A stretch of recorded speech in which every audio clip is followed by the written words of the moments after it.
Good morning. We're in June. It's mid-June, and I'm out at Christie's on the prairie. And what I love about June is, let's see, taking my time. So I slept in a little bit today. Had a third cup of coffee. I usually only have two. And I can eat breakfast or brunch for breakfast, lunch, or dinner. And that's what we're doing today. I have no idea what time it is, and it doesn't even matter to me, but my stomach is saying, feed me now. So even though I, sometimes rush through a quick bowl of cereal or scramble up a quick egg, today I wanted to treat you. And it is just as easy as scrambling up an egg.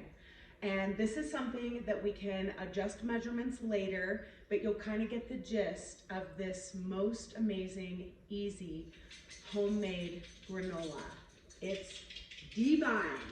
I'm gonna turn on the oven. We're gonna bake our granola at 300 degrees. So kind of a cooler temperature than typical baking at 350.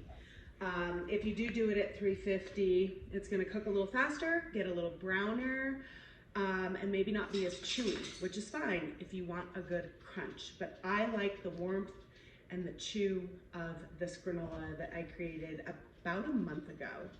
So what I have in my bowl here is a tablespoon, I don't know if you can see down here, it's a good tablespoon of melted coconut oil. And so it kind of stays hard in our pantry. So I just heat it for about 20 or 30 seconds. And the first thing I do is toss my oats in the melted coconut. Of course. Because we're at Christie's again, and things don't work out always. So it's round two, but I'm gonna put in, well here, let me do this.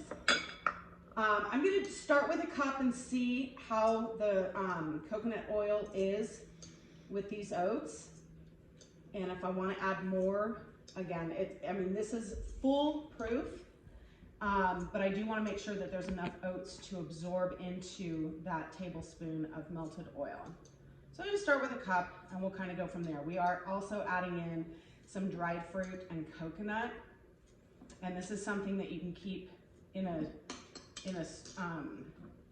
tight container in your pantry for weeks to come. This is really great. So do a big batch or a small batch, doesn't matter. So I'm gonna do that. And I just wanna mix and coat the coconut. The oats with the coconut oil. And that actually, so a cup of oats for a tablespoon of oil is perfect. I'm gonna set this aside real quick. And this is where you can add in any dry fruit you have. You can get just a small little bag of mixed and then chop them up. But we're here in Christie's pantry where she has large bags of a lot of stuff. So I'm just gonna pull out a couple mangoes. I have some dried cranberry. I'm gonna do maybe 2 little apricots. I have some dates that are so juicy and plump. 1 or 2 of these guys. And I'm gonna do some dried blueberries because they're here. But you could do any desired fruit. And what I love about this is that during the cooking in our cast iron, of all things, I love the cast iron. It's so simple, it's easy to keep clean. And everything kind of swipes out pretty darn quickly and it doesn't stick. But you could do it on a cookie sheet with some foil. You can do whatever your heart's desire. Use a little bit of parchment. But we're just gonna cut through, and I know this looks challenging, so take your time with a good sharp knife, but just break these up into little bite-sized pieces. It's worth the effort, and that's kind of why I do bigger batches, is because then I'm not spending 40 minutes chopping up the dried fruit. However, I do like it bite-sized. I want little clusters of all the ingredients, not one big cluster of, say, an apricot or a peach or something like that. So it's time well spent. So now that we have this in little baby pieces, we're gonna take this oat mixture and we're gonna add in our fruit. It's important to me to put in a little drizzle of salt to offset all the sweetness. I don't have any nuts in here to do that job. You could do some walnuts or pecans that would adjust the salt level, but just a little teaspoon right in. Then we're gonna take some honey. Honey is local honey in your area, so we have some in our area. Local honey is really, really good to support our immune system. So if you can figure out a way to do a tablespoon a day, that is amazing. I want to show you this little trick.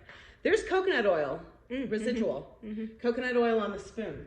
When I'm dealing with honey, and I'm just going to do a quick tablespoon, so if you have one of those cool honey comb things, but the honey comes off a lot easier when your spoon is coated and then you're not fidgeting around with trying to get it to, come off. But you get the majority quite quickly just by keeping your spoon coated. So now that we have our fruit, our oats, give it a good turn. And I always, continue to try to break up where they want to stick together.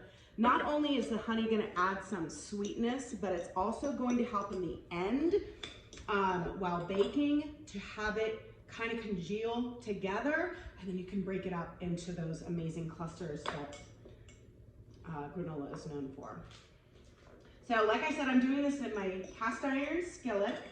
It's just going to go right into the bottom, not greased. We've got enough oil with the coconut oil and then that honey. Okay, get that all out. And then what I do, and again, this is, going to add sweetness, but it's also going to melt. This is brown sugar. It's going to melt and work in with the coconut oil and the honey to hydrate these dried fruits so they're not just super hard on our teeth. That was like a fantastic. Half a tablespoon? A tablespoon? It was probably closer to a tablespoon. Tablespoon. Yeah. Again, it's not rocket science. It's not any measured ingredients for me. I just do what feels good. Knowing that I already had a tablespoon of honey, just 1 tablespoon of brown sugar. If I didn't have brown sugar, maybe I would put in more honey or vice versa. The combination, the flavor of both is dynamite.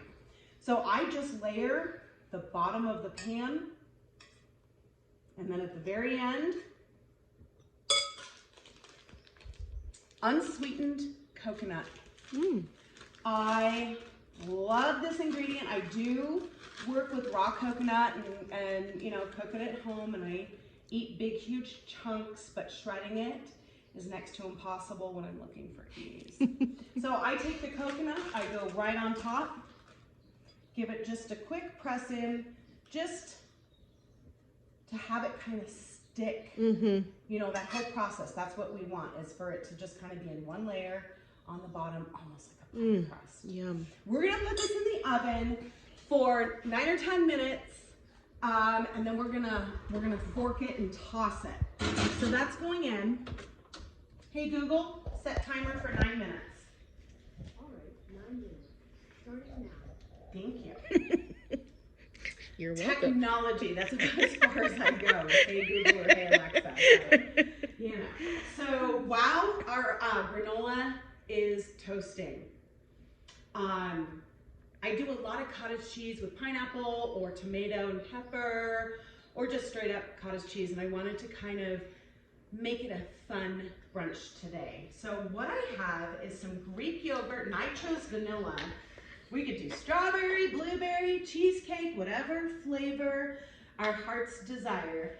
But Greek yogurt, I always include into my regular yogurts because it is better for our digestive system and doesn't have as much sugar. So I try to be a little thoughtful about that side of things, but sometimes the older I get, I'm kind of like, who cares? I am gonna decorate. So if you ever had someone over for brunch, take a little glass. I have a little baby martini glass. I'm gonna take a little bit of honey, And I just think this is such a fun, cute thing. We could certainly just drizzle the top of our granola with the honey if you wanted extra sweetness. But it's just kind of a fun way to decorate our glass. And with each and every bite, as you scoop up, you're getting that amazing honey. So it's just another way to incorporate the good stuff. So I just do a little baby swirl. And I'm gonna put Greek yogurt at the bottom. Now, if your Greek yogurt is a little runnier, you can put it through with some cheesecloth and let it sit for like 30 minutes maybe. You'll have a thicker yogurt to work with. In a strainer? In a strainer, yes. Put your cheesecloth in a strainer. Yeah. But just strain out some of those liquids and it'll just, ooh, Casper. So I'm gonna do a couple dollops of my Greek yogurt, and then right in the center, I'm gonna put in this vanilla. And you can fill it up to the top if, you know, I mean, to your heart's desire. I'm just gonna do 2 Greek and 1 flavored. And then after our granola is ready, we'll decorate it. So for now, I'm just gonna stick this guy in the fridge, and then it's waiting for me. And in the meanwhile, this was almost by accident. And when I say almost, this is because my mom told me years and years ago, maybe 20 plus years ago, that she used to microwave eggs. And I was like, ooh, why?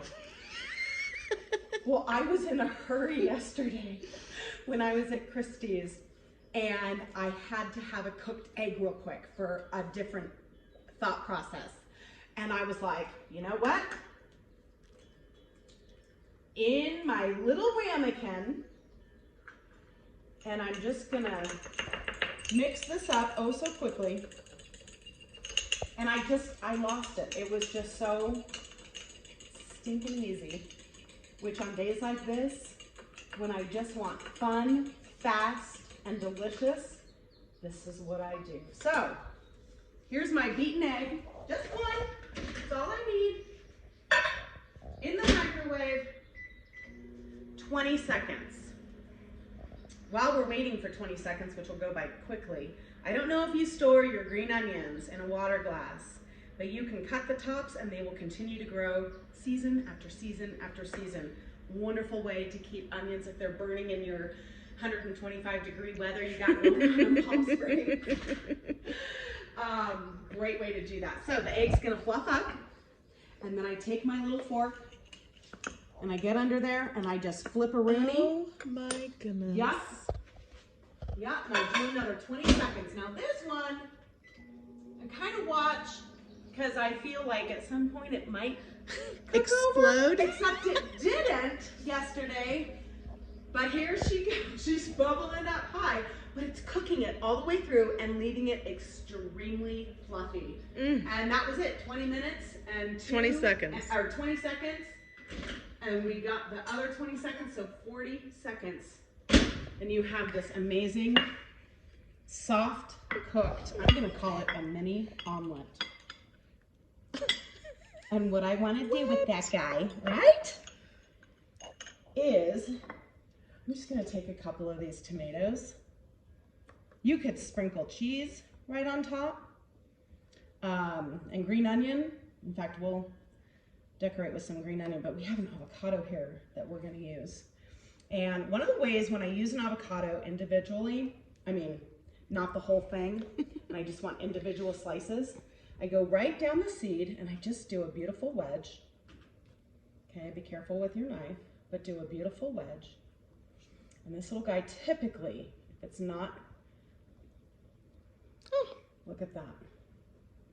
Okay, and you've got your avocado slice. Oh my goodness. Okay, right. And I just take it right off the peel, and I place it to the side here. And at this point, keeping the seed in your avocado is going to lengthen the life of the green of the avocado. So I just take a little saran wrap, I just cover up the cut edges, Tomorrow, I'm gonna do the same thing. Once I get down to like maybe half of an avocado, that's when I mash it up, make a little bit of avocado toast or even guacamole, just put in a spill of salsa, mix that up, a squeeze of lime. Good to go. Easy guac, easy guac. But so here, we just have our little tomato fruits, a little bit of avocado, a little bit of salt and pepper. And speaking of onions, I'm just gonna go ahead. And so I leave a lot of the stem on, and I just put my root right back in the water. So simple, so easy. Okay. Oh, Beautiful. isn't that cute? It's healthy and it's hearty and it's delicious. And I think that because we're kind of focused on brunch for breakfast, lunch, and dinner, that having that with our little yogurt granola parfait, we could call it, I guess. You could put fruit on top, like fresh fruit right on top, really parfait it up. But this is such a healthy thing that I would even eat this if I wanted a snack before bed, which I often shouldn't do. But this might be my go-to. A healthier version. So I'm gonna take a quick look at our granola. Oh yes, it's happening. So I can see here that things are toasting up quite nicely. And oh, here's my fork. Smells Doesn't amazing. it? And I just Jeez. want to give it a quick stir. And I'm gonna pack it down, and you can see the glistening of the fruit. They're hydrating, they're getting super soft, almost chewy. It's really fantastic. And I want to put this back and just press it down on the bottom of the pan again. And we're gonna get that back in the oven for a bit. So, in real life, we could spend moments reminiscing about what we do in June over the summertime, but because Christy only has this much time in her battery, I'm going to show you what this all looks like together. So my parfait has been in here just waiting for me on my time. And what I have is granola that we made yesterday. Exact same thing. Exact same thing. And I'm just going to take a little spoon. And now I let this, after coming out of the oven, I let this sit on the counter for hours, 4 hours, 6 hours. I don't even know how long. It doesn't stale. It just cools off, and then you break it up into these little crumbles. Oh, Look at that. And it is true granola. I mean, beautiful. fruit, oats. Hey Google, turn off timer.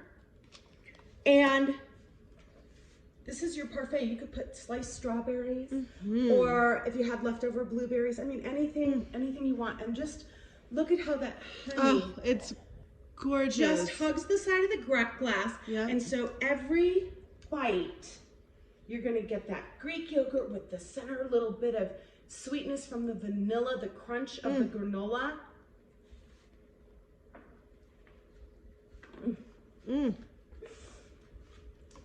This alone, when I'm driving my bus, this is what I'll be doing all spring, all winter, fall. Put in a little bit of pumpkin spice. Ta-da! So fantastic.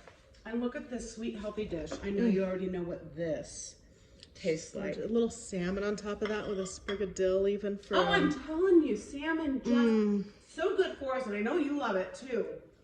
But so yeah, when you cook up those pieces, you can just have little flakes, you know, day after day, and just get those omegas. But if this isn't just a darling little brunch right there, add in a little bit of orange juice, or you know, in our family we like to pull out the bubbly and make a little mimosa for special occasions. And I think every day in June is a special occasion. So if this becomes my habit, I may have to move in with Christy. Anyhow, I hope that you have enjoyed these two little recipes, or these two little items for brunch. We're gonna finish cooking this next batch of granola, and I might, just because we have all these ingredients, make a big cookie sheet put them in little baggies, give some to Mom, give some to Heather, give some to Gina.